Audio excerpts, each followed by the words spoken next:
Everything that you do, it starts with a plan, your mindset. What do you want to do in the future? How important is mindset in wealth creation? So you become what you think. Where do you want to be in the next 10 years? Life is about managing risk. If you don't risk anything, you don't gain anything. What's your plan? Financial dominion. If you don't know where you're going, any road will take you anywhere. Exactly. If we focus only on the spiritual aspect, you'll be making a big mistake. Success is based on 3 pillars. Okay. Knowledge, understanding, and application. We need to read more. We need to read more. The future starts now. Knowledge is power, but you have to start now. Alright guys, welcome to another episode of the Eaan Aura Podcast. My name is Christopher Tobin and today I'm going to be the host. Today we have a special guest with us. We have our senior brother, Mr. Eaan Aura, and he advises us financially based on biblical principles, and we want to have like a beautiful discussion with him today. But I want us to start first. How are you doing today? By God's grace, I'm fine. Thank you. Okay. I hope you too. I'm doing well. Yeah, guys, before we even get into the video, I know most of you are not familiar with my face. I am the producer and I'm usually behind the camera. But today, this is a topic close to my heart. And we've been having discussions for about months now to talk about this. And he finally made time for us. So I really appreciate it. Okay, so the first question I have for you is, what does it mean to be financially independent? Oh, thank you very much, my dear brother. That's a very big question.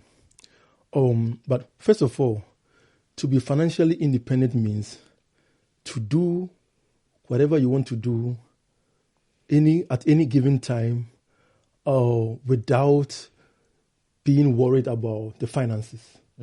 To have full control over your time, which many people don't have. There's a difference between being rich or financially stable and financially independent. When you can be rich, but someone controls your time. When you are financially independent, it means you control your time. That's a very big difference. Wow. I mean, so what you are trying to say is that you are trying to correlate money with time. So basically, from what I get, you are saying that if you are financially independent, then you are independent, like that correlation between time and money has been cut off. Exactly. That's what I mean. Wow, that's deep. I think I actually listened to a podcast which said something similar, and that's what made me actually ask this question, because I wanted like your point of view on how to do it. But then we as young folks, we are now here in Germany, we are trying to build a life. What are some of the things that we can do, or like some of the steps that you can give us that will lead us in that direction to become financially independent in, let's say, maybe the next 10 years? Well, 10 years is a very, very good time in interval. Very good. Well, number one, you have to have some basic level of foundation. Okay. I advise people financially based on biblical principles. Yeah. When you read the book of Genesis, God said, be fruitful and multiply. And have dominion over this and that and that and that. Which means, number one, the first thing that you need is to be fruitful. And what we do with our time, you are a person, you go to work, at the end of the month, you get paid. So you give in your time, your energy, your strength, your intellect. And what comes out of it every month is money. Salary, yeah. Exactly. So the salary is the fruit.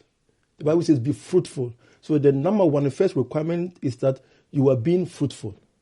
The money that you receive, then it goes on say, be fruitful and multiply. So when you receive money at the end of the month, the money is not just to spend and then start the whole process every month. It's to multiply the money. Okay, and how do we do that? Through investment. There's no other way.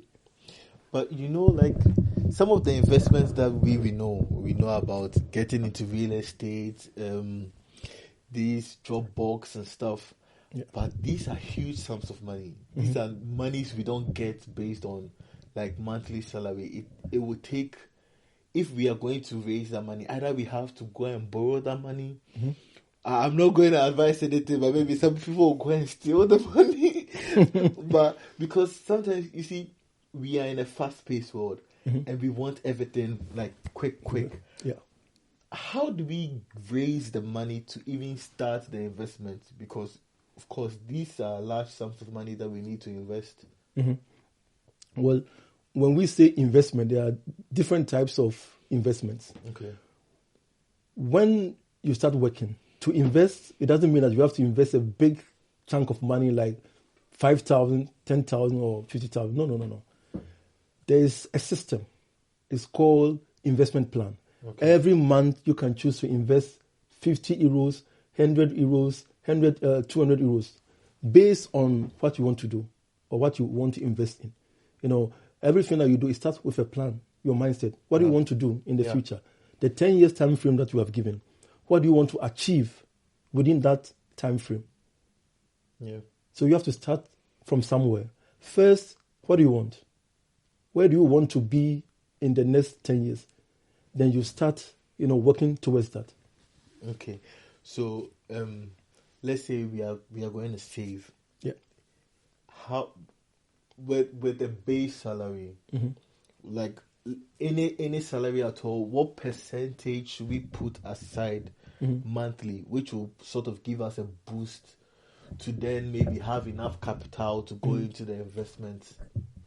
Well, I say like after your regular expenses, your rent, food, transportation, and stuff, and also giving to your church, what is left, I think at least 25%. 25 at least. That's a lot. What is no. No, because you want to be financially independent. Yeah, it involves a lot of sacrifice. But we have to also survive now. That's what I'm saying. After your expenses, I'm not saying 25% of your salary. Yeah. It's just it's not God given. It's my personal. Yeah.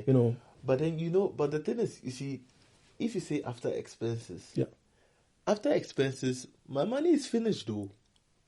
That's the problem. that's a huge problem, isn't it? That's the problem. To build wealth is in stages. The number one is to acquire money. That's what you start. When you work, you acquire money. Number two is how to manage it, how to keep your money. If you are getting money, but at the end of the month you are spending all the money, then you're not getting anywhere. So you have to manage your money, how to keep it. Okay. Then if you are saying we should manage our money, then why don't, instead of maybe taking the 25% after expenditure, wouldn't it be better to take it before expenditure? So just like how you said that when we get our salary, we will put some aside for church, we'll put some aside for rent and stuff. Yeah. Why don't we then say, okay, this is the percentage I'm going to save, and then take that and put it aside before also touching the money? Because when we start touching the money, is gone, Okay. But you say, well, whether before or after, because if the money is gone, I mean, how can you do it before? That's what I'm saying. After your expenses, then you know that this money is left, and how do I manage the money that is left? Because you have to pay your rent. You cannot deduct the money before pay your rent. You have to pay your rent. You have to eat. You have to get to somewhere. So you need T&T, transportation, ticket. Yeah. So after deducting all these costs, then what is left? Then you take as long as you are still young, you don't have any family responsibilities. That's the time that you have to sacrifice. Yeah. Yes. Okay. That's a good point. Okay, but now with this savings and stuff, I mean, all of this will require somebody with a strong will, with a strong mindset. Exactly. How important is mindset in wealth creation? Mindset, I would say, is the most important part of it, number one. Because the Bible says, as a man thinks, so he is. Yeah. So you become what you think. It's not about just going to church. People go to church, but their mindset has not changed. So the mindset is number one. Once you have the right mindset, then you can work towards where you want to be. So you have to change your mindset, number one. By reading books, that will, direct your mindset to the right direction. So your mindset is number one. Which kind of books? Because we can say reading books and then people will go and buy Cinderella or or Eaan Aura. But what kind of books will give us the mindset that, okay, this is where we are working towards and this is how to create wealth? Very good question. See, the Bible is the solution for everything. Okay. The Bible is the constitution of life. Everything that you want, problems, solutions, is all in the Bible. The problem with us, especially African Christians, is we just read the Bible. We know the story sometimes. We can preach, tell about the stories, but we don't get the revelations of what is behind the story. When you read the parables of Jesus, it's all about management, money. The parable of the talents, he gave them talents according to their abilities. Yeah. So if your mindset is, when you check the 3 people who received the talents, they all have different mindsets. Yeah. The third person, he received the talent, but he kept it to himself. He didn't invest. Talking of investment. Yeah. All the first 2, they invested. Yeah. And they were able to increase it. Yeah, they took be risk. Fruitful and multiply. Yeah, they took a risk as well. Exactly. Life is about managing risk. If you don't risk anything, you don't gain anything. Yeah. So they took a step of faith, they risk it, and they gain. And in the end, the master commended them. So you have to take a risk. And your mindset, everything is in the Bible. So you have to correct your mindset. And when the mindset is right, then you can start working towards your goal. Yeah. So let me learn. Everything is in the Bible, but it depends on where you are coming from. If you read the Bible from the religious point of view, you're not gain anything. But if you read it from the kingdom point of view, it's about dominion. Yeah. Be fruitful and multiply and have dominion. Yeah. So the religious people, they just read just to preach, just to tell about the stories, but there's no dominion, there's no improvement in life.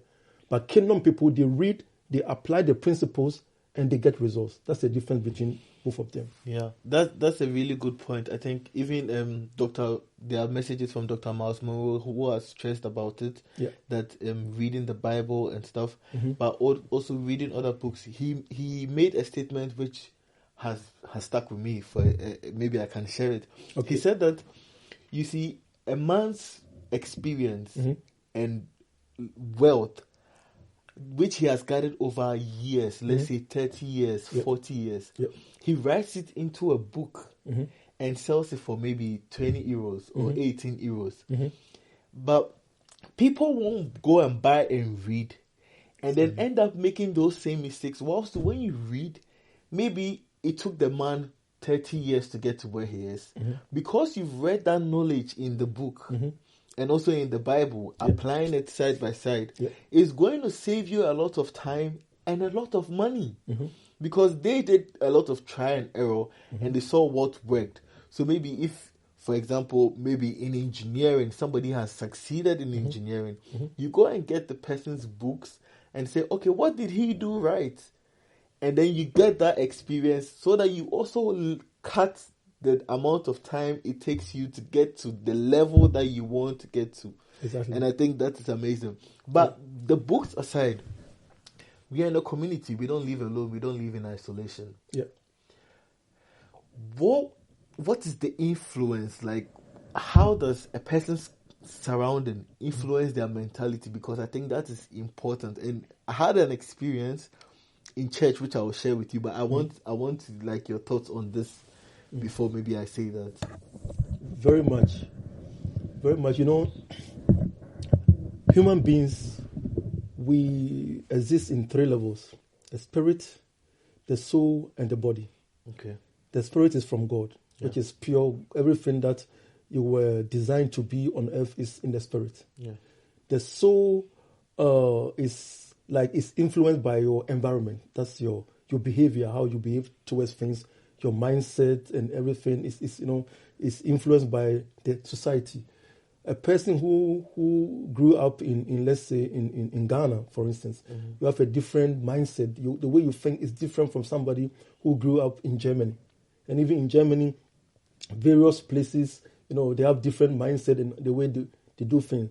So it's very important. Your environment can shape you.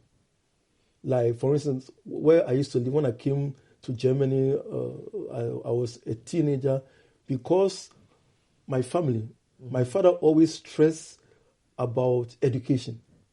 I knew that my environment was not good, but because I was shaped with this attitude, education, he always told my father, always told me, education is your cocoa farm, what I can give you. In Ghana, cocoa farm is, it's a symbol of wealth, inheritance. Yeah. So he told me, what I don't have any cocoa farm, but I can give you education. And so education is your cocoa farm. So where I grew up, it was not good. Nobody was doing house build on. I was the first African there to do house build on. Yes, I was the first person to go to university. So, yes, because that environment that I was in, it was a different environment. They were even, let's say, not encouraging me to go further because they were, I don't want to talk about that, but because I was shaped first. Yeah, and that's one thing I have noticed since coming to Germany. I was also born and raised in Ghana, and I've realized that it's like the mentality here. I don't know about other parts of Germany, but I mean the southern Germany is like they don't stress themselves. We are coming from. Okay, we are not coming from much, so we know that we have to put in the work. We need to make it. We have to go to uni. We have to get our masters. Yeah. We have a plan before coming to this country. Yeah. But then you talk to some of the people who were born here or have been here a long time, and they're like, "What's your plan?" And what's your plan for the next 10 years? I asked a couple of young people, what's your plan for the next 10 years? And only one person could mention one, and he said his plan is to get married. That's the only thing he has planned for the next 10 years. And it baffled me because I'm like, you are a young man, vibrant young man. You don't know where you're going. And we know this proverb or this adage in Ghana that if you don't know where you're going, any road will take you anywhere. Exactly. Isn't that dangerous? It's very dangerous when I see especially the youth. But let me go a step back. Like I said, your soul, your environment, number one. So the parents, they didn't pass on anything to this youth. So what do you expect? What do you expect from them?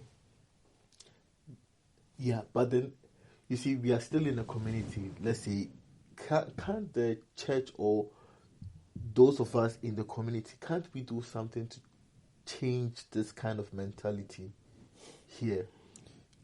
That's another point. That's why I paused. That's why I paused, because it's a very big and complicated issue.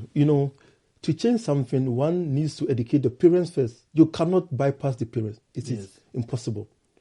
Because, of course, the parents, they have, let me say, when you are at home, you see what your parents do. Yeah. And exactly what you also want to become. Yeah. That's number one, your parents. So when you go out, when what you see outside is contrary to what, your parents are doing, it becomes very difficult because you're always torn between two worlds. Yeah. It doesn't matter whether you move with the Germans or not. So at home, they don't get what they are supposed to get. And also, unfortunately, I have to be honest, also, the church does not teach them about that. And I mean, just because we are a church does not mean that we have knowledge about these things, So I also don't blame the church, but that's the fact that they also don't get that knowledge from the church. So it becomes very, very difficult, for them to shape their mind. Yeah, so would you say that, I mean, the spiritual aspect aside, should the church also focus more on like the financial aspect as well? Because, the thing is, Christianity also needs money. I mean, they ask for offertory every Sunday. Yeah. If you don't help the people grow financially, it will get to a point there will be no money to offer. Exactly. So, what do you think the church should do? I mean, you are a financial advisor, and then I've seen you give a couple of talks or seminars in a couple of like district or churches. But is that enough? What more do you think at least the church can do as a community to build this, as you said, that we start from home? Yeah. Okay. Well, number one, the church needs to understand that kingdom dominion is in levels. Okay. Financial dominion, you have to have financial dominion. Jesus' ministry was supported richly by people, especially women. Women, they were supporting Jesus financially. And let me just tell you one story. When Jesus was hung on the cross, disciples were with him, those who cast out demons, those who preached, and people were saved. And nobody could get the body of Jesus from the cross to the grave. Yeah. It took a man called Joseph of Arimathea. Yeah. And look, the wisdom of God. This Joseph of Arimathea, the Bible says that he was a just man. He was a member of the council, and he also was a disciple of Jesus, and he also was looking for the kingdom of God. So there are different types of disciples. Yeah. It's not everyone who is a disciple is preaching or is a prayer warrior. No. If we focus only on the spiritual aspect, you'll be making a big mistake. This Joseph, he was influential. He was the only one who could go to Pontius Pilate to get the body of Christ. It gives a very big significance on how money, the importance of money. Yeah. There was a prophecy that Jesus' body will not see corruption. Imagine without Joseph. It wouldn't have come to pass, yeah. So it tells you the importance of money, influence, politics. Yeah. So we have to deal with the different types of dominion that Jesus teaches us. The kingdom principles. Spiritual dominion, yes. Financial dominion. We have to know that money is very important. Everything that we do, no, it's not bad at all. Jesus did not condemn money. Jesus said that the love of money, the love of the money of money is evil. He never said that money is evil. Yeah. He commanded Peter to go and catch this fish and get money to pay tax. Yes. So if money was evil, why would he command Peter to do so? Yeah. No. And they also they received offerings because they had someone who was taking care of the financial secretary. Yes. That was Judas. Yeah. So of course. So if money was evil, why would Jesus receive money from other people? Yeah. No. This lady who poured this oil, alabaster, it was very expensive. Yeah. So no. We have to read the Bible for understanding, not just to preach, not just out of religious, whatever. No. Success is based on 3 pillars. Okay. Knowledge, understanding, and application.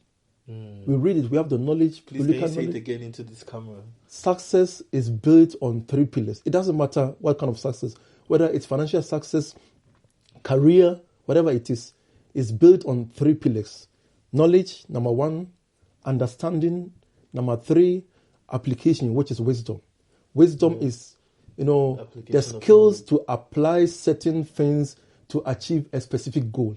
Wow. So if we just have the knowledge, it will not benefit you. Yeah. That's why Africans, we have the knowledge, yeah. we are not able to do anything. Yes. Because we don't understand. If we understand, we don't apply. To apply, it takes a level of, determination. Determination, you make mistakes, but the fact that you are making mistakes doesn't mean that you are not moving forward. Yeah, you are learning. You are learning. Toyota, the one who invented Toyota, how many mistakes did he make? A lot of mistakes. The last step brought him success. Yeah. Like you said before, we don't read, we make the same mistakes. People have already written that in their books, but we don't read. Exactly. We need to read more. We need to read more. We don't read. We need to read more. Yeah, thank you. So, we'll be wrapping up soon. I think we are running out of time. But then let's take a step back a bit, and then maybe you are the financial advisor now. What are the kind of investment opportunities you see now that we as young folks can venture into? I mean, we don't have a lot of money now, but at least with the little money that we have, what do you see that we can start with, which would then help us grow wealth? Okay. Like I said, everything starts with knowledge. First, get access to financial knowledge. It's free. Now we have Google, YouTube. Yeah, social media. Seminars for free. And then start investing. Like I said, monthly, maybe 100 euros, 150 euros, your financial, based on your financial strength, 50 euros, then have a plan. Like, if you want to invest big, you have to start somewhere. You were talking of real estate. Real estate, to acquire real estate, you need down payment of at least 10%. So it's not just like you are saying real estate and today go and buy. It needs planning. You can plan, let's say in 3-4 years, I want to acquire real estate. Start now. The future starts now. No. But we wait till it's close, then we start panicking. No, start now. You are still young. Yeah. Plan now. If I knew what I know now 10 years ago, oh, my brother, trust me, knowledge is power. Yeah. Just knowledge alone is not power. I would say wisdom is power. Okay, the application of the knowledge is power, not just knowledge. Like I said, Africans, we are knowledgeable. When you see a lot of Africans working in big companies in Europe, but where is our power? Yeah. Okay, so to wrap it up, we thank you for your time. Do you have any last words for us young folks who are trying to be financially independent? Maybe just give us some last words into the camera, and then we wrap it up. Well, this, number one, knowledge is key. Get financial knowledge. You have the advantage of time. The best seed that you have is your time, your knowledge, your strength. Use it very, very well. Time, you cannot reverse time. Once it's gone, it's gone. So now that you are young, start investing now. Whether it is 50 euros a month, 100 euros, it doesn't matter. But start now. But get knowledge. Get understanding. Then apply. Don't just, get knowledge and just wait. No. Start planning. Start applying now. Within this time, I cannot go deeper. But the advice I can give, start now. Get knowledge. Start investing now. And give yourself some time. Don't rush these quick monies. No. To build wealth, it takes time. It takes plan. It takes time. But you have to start now. That's the advice I will give to the young people. Thank you very much for your time. We appreciate it. You are most welcome. So, guys, thank you. It was an interesting time with Mr. Emmanuel. We appreciate your time. Thank you very much. And we learned that we have to make use of our time. We need to start now. It doesn't matter how small. Just start now. Put money aside. And then you would see that in the next 10, 15 years, we'll start being financially independent. Guys, do not forget to like, subscribe, and put us on post notifications. Also, if you have any questions for Mr. Emmanuel, drop it down in the comment section. We will add we have his contact. So if you need to reach him for more financial advice, definitely feel free to contact us. We are going to read every comment section. Also, place down in the comment section, we want to know, what do you think we can do as young folks, whether here in Europe or back in Africa, to become financially independent? And from us, we say ciao and see you in the next video. Bye. Bye.